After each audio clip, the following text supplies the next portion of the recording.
Okay, hai, Assalamualaikum.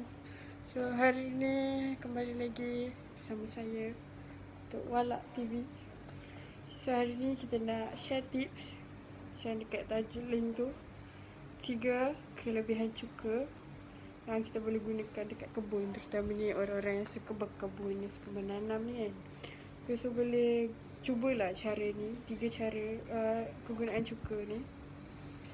Okay, so cuka ni 3 kelebihan cuka, iaitu first adalah pemusnahan rumpai. Okay, rumpai ni yang daun kecil-kecil kan. Kan susah nak cabut daripada akar dia kan semua. So rumpai ni dia macam cepat tumbuh lah, sebab dia sejenis bahan yang menyerap nutrien. Okay, so sebab itulah dia boleh membesar dan mengembang dan berselerak dengan cepat. Okay, so cara dia kan susah kan nak cabut rumpai yang kecil-kecil kat tepi-tepi tu kan, nak tarik daripada akar dia kan susah kan.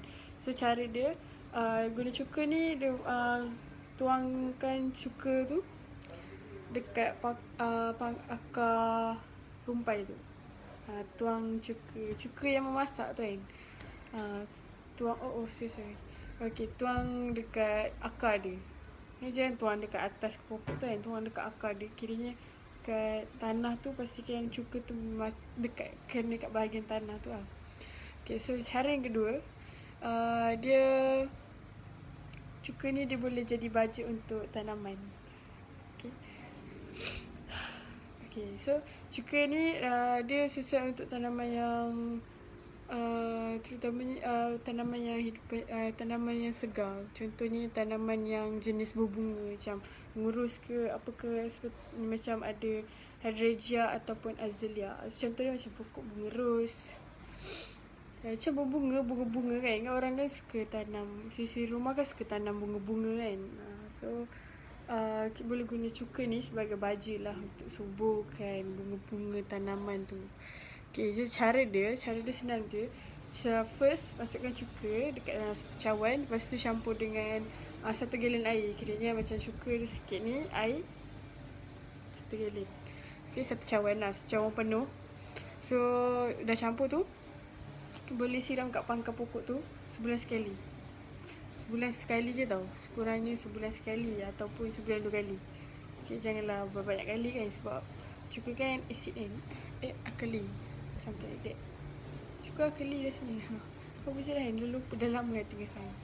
Okay, so cara dia macam tu lah. Cara dia senang je, macam campurkan cuka dengan air. Lepas tu dah campur tu, siram dekat pokok. Tapi sesuai pokok yang banyak, yang berbunga lah. Contohnya macam ngerus ke kan, bunga-bunga yang sisi rumah, suka tanam kat rumah tu. Okay, nak bagi hidup dia subur dan mengembang dengan baik, bolehlah gunakan cuka ni. Okay, last sekali kegunaan cuka ni yang ketiga adalah dia untuk perangkap lalat buah. Perangkap lalat buah ni macam buah-buah jambu, buah-buah mangga ke kan. Sebab tu lah orang tutup kan. Apabila tanam kan orang tutup dengan cat khabar, balut dia dengan cat khabar, dengan kain-kain kan. Okay, so cuka ni dia boleh membantu untuk untuk memastikan lalat buah tu tak ada lah.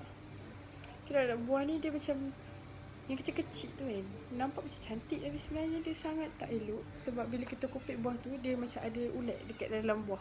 Sedangkan buah tu daripada luar nampak cantik je, bila buka dia berulat. Okay, so cara dia campurkan cuka ni dengan air, dengan gula putih, dengan gula perang. Campurkan bahan tu, sekacau dia. Lepas tu masukkan dekat dalam botol mineral yang terpakai lah, apa-apa je kan. Lepas tu gantung dekat pokok yang ada pokok yang kita nak tu lah, macam pokok jambu ke, pokok pelam ke. Simple lah betul ni kan. Macam tu lah cara dia. So tak payahlah macam tutup apa, bukan tutup, bungkus lah. Macam tu lah kan lebih kurang. So tu adalah 3 kegunaan cara cuka untuk kebun. Ni selalunya untuk orang-orang yang suka berkebun lah, sesuai tips ni.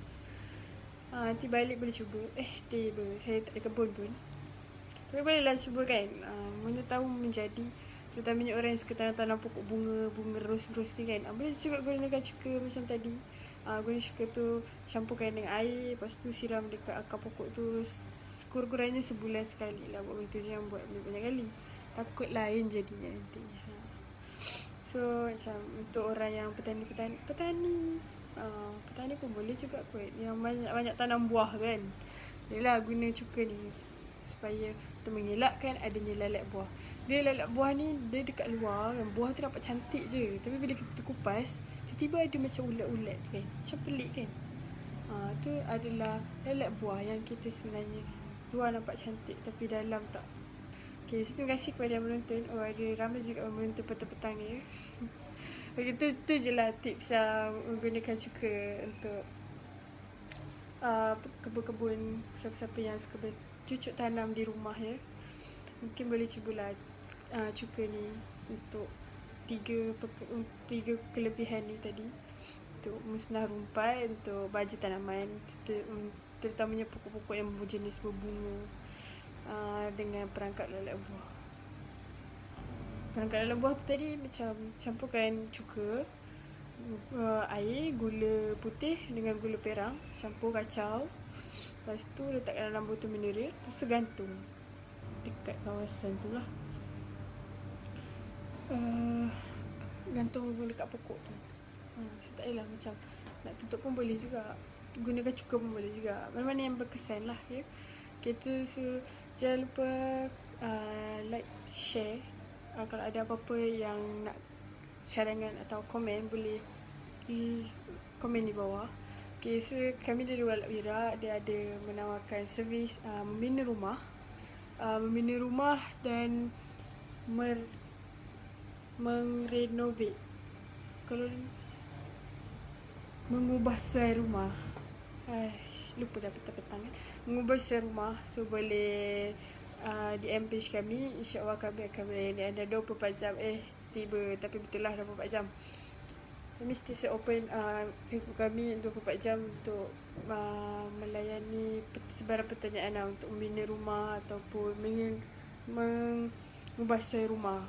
Ubah suai rumah ni tak kisahlah, rumah 2 tingkat ke rumah setingkat ke, boleh nak tahu. So harga, kalau ada yang tanya harga tu, insyaAllah kami memberi harga mengikut bajet dan kesesuaian anda. So jika ada apa-apa cadangan ataupun pertanyaan, bolehlah DM kami di page ni, Walak Wira. So itu saja untuk petang ni. Terima kasih kerana menonton. Jangan lupa like and share video ni. Kalau rasa berguna, insyaAllah lah dia akan rasa berguna jika digunakan. So kalau dah buat tu, bolehlah share kan dia punya, kalau guna tips ni bolehlah sharekan dia punya orang panggil, lama pula cakap kan. Okay, tu je lah. So apa-apa, terima kasih selamat menonton. Terima kasih kerana menonton. Semoga hari-hari anda ceria selalu, walaupun hari ni hujan-hujan kan. Tapi tak apalah, semoga ceria selalu. Bye. Assalamualaikum. Terima kasih. Jangan lupa like and share.